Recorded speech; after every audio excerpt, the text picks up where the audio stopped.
আমাদের খবর নাটক, খবর কবিতা জসীমউদ্দিনের একটা অবিসংবাদিত একটা কবিতা জসীমউদ্দিন যিনি লিখেছেন। এই কবিতাটা তারা বিভিন্নভাবে আবৃত্তি করবেন। এখানে পরিচালনার দায়িত্বে আছেন আমাদের সম্মানিত বিশিষ্ট কবি জনাব ইরফাত পাঠান পরিচালনা করবেন। আসসালামু আলাইকুম। দেখেন আমার গাল কত সুন্দর লাল। আফিয়া মেমোরিয়াল একাডেমি স্কুল থেকে আয়োজিত এক বিরাট কবিতা প্রতিযোগিতার আয়োজন করা হয়েছে। উক্ত আয়োজনে রয়েছে নানা শ্রেণীর, নানা পেশার, নানা ধরনের লোক। আমরা আমাদের প্রথম প্রতিযোগীকে ডেকে নিচ্ছি।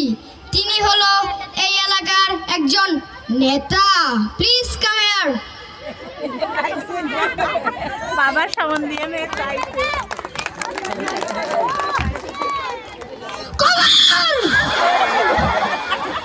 জসীমউদ্দিন, ওই কাজর দাদির কবর। ডালিম গাছের তলে আস্তে আস্তে মাটি গায়ে পৌঁছাছে। 30 বছর জমি রেখেছি, আজ তুই না চলে আমার না সুনামে দাওয়াত আছে। তার গলাটা ছিল একটু অন্যরকম, আসলে নেতা নেতা ভাব। এখন আমাদের মাঝে আসবেন তিনি ছোটবেলা থেকে একটি শারীরিক সমস্যায় ভুগছেন। তার সমস্যাটি হলো তিনি অ্যালার্জির রোগে আক্রান্ত। Please come here.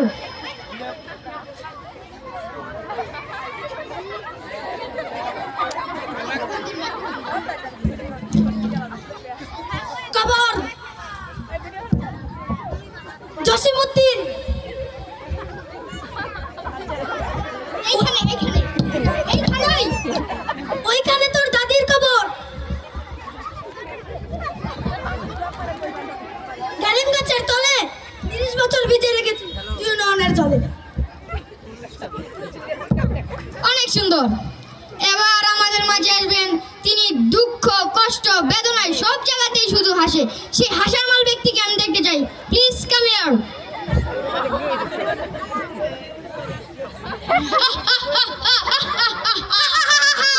আমি দেখিনি। হাসেন।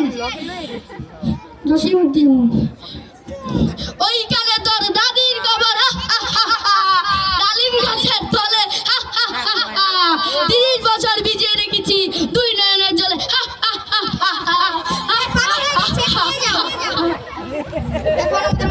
আরে ও পাগল, ওকে নিয়ে যাও। ও পাগল হয়ে গেছে, ওকে নিয়ে যাও।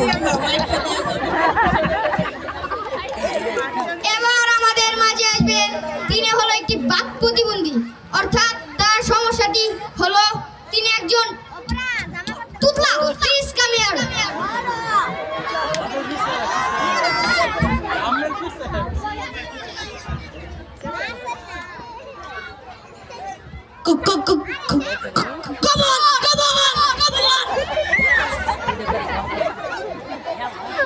ওইখানে তোর দাদির কবর।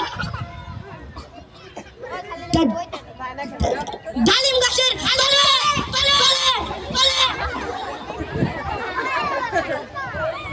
30 বছর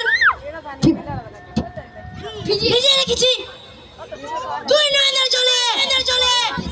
ইয়েস ইয়েস। মানুষ A+ পেয়ে অত খুশি হয় না, সে কথা বলতে পেরে যত খুশি হয়েছে। এবার আমাদের মাঝে আরেকজন প্রতিযোগী আছে, তার কোনো খবর আমরা পাইনি। অর্থাৎ তিনি হলো একটি আমবুলা রোগী। তিনি মাকেও মাঝে মাঝে খালামণি ডেকে ফেলে। Please come here. আসসালামু আলাইকুম। ওয়ালাইকুম আসসালাম। এখানে কি হচ্ছে? খবর প্রতিযোগিতা হচ্ছে। খবর? এখন শুনবেন রাত 13টার খবর। খবর নাকি কবর? কবর মানে আবার কি? কবর কবিতা। ও কবর কবিতা। খবর জসিম মিয়া নাকি জসীমউদ্দিন? খবর জসীমউদ্দিন। খবর এক পায়ে দাঁড়িয়ে উকি মারে আকাশে। ওইখানে তোর দাদির কবর হবে। খবর জসীমউদ্দিন। খবর ওইখানে তোর জেঠির কবর। ওইখানে তোর জেঠির কবর না, দাদির কবর। খবর জসীমউদ্দিন। খবর ওইখানে তোর দাদির কবর। কচু গাছের তলে। আরে মিয়া কচু গাছের তলে না, ডালিম গাছের তলে। ধুরু মিয়া কচু গাছের তলে। আমনে তোমার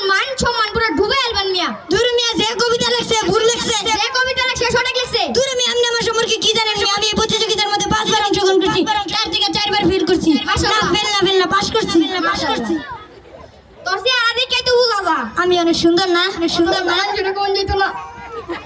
আরে আমার বোনে একটা ভোট নাই কিনবার কইছি নাকি কেউ ভোট না লয়ে কোথা থেকে আসে এইসব পাগল ছাগল? এখন একটি জিগিরের মাধ্যমে আমরা আমাদের আয়োজনকে আরো উদ্বুদ্ধ করে তুলতে চাই। আরে ওই কালা তোর কাদির খবর হেইয়া হেইয়া হেইয়া তালিম শাসর দওয়ায়ালে হেইয়া হেইয়া ঋষি বশর মাশাআল্লাহ হেইয়া হেইয়া মাশাআল্লাহ হেইয়া দাঁড়া এখানে কি হচ্ছে এসব? চিনি দিত না এই তুই গানে কি হইতাছে? থাক তোর আর গল লাগতো না। এই তুই গানে কি হইতাছে? ওই তুই গো থাক তোর আর গল লাগতো না। এনে কোনো মাহফিল হইতাছে না, এনে কবর প্রতিযোগিতা হচ্ছে। ভাই মিষ্টি দিবে না? এই কোনো মিষ্টি দিত না। এই নাটকটার মাধ্যমে আপনাদেরকে আমরা এটাই বুঝালাম যে যার কাজ যেটা তাকে সেটাই দিতে হবে। আপনি যদি তাকে অন্য কোনো কাজ দেন সে সেটা করতে পারবে না। যেমন আপনি যদি কৃষককে গিয়ে বলেন বিমান বানাতে, সে কি পারবে?